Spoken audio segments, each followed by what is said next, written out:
Uyu munsi ndashaka kuvuga ku ijambo bita proximity. Ubundi proximity is a power, imbaraga.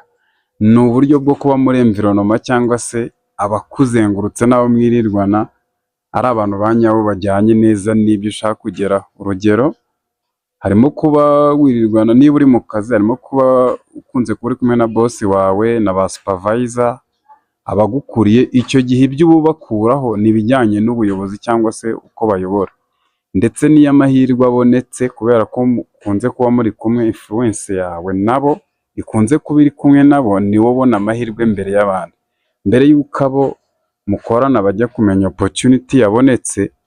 Wowe uba wayimenye kare. Kubera iki? Kubera ko ukunze kuba uri kumwe n'abayobozi cyangwa se abantu bazi ibintu birenze ibyuzi.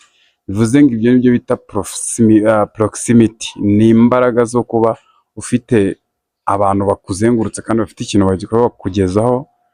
Bikora muri business, ushobora gukora no mu buzima busanzwe. Aho kugira ngo utere imbere muri business bisaba ngo ni bande muziranye bashobora kuba bakugeza kure.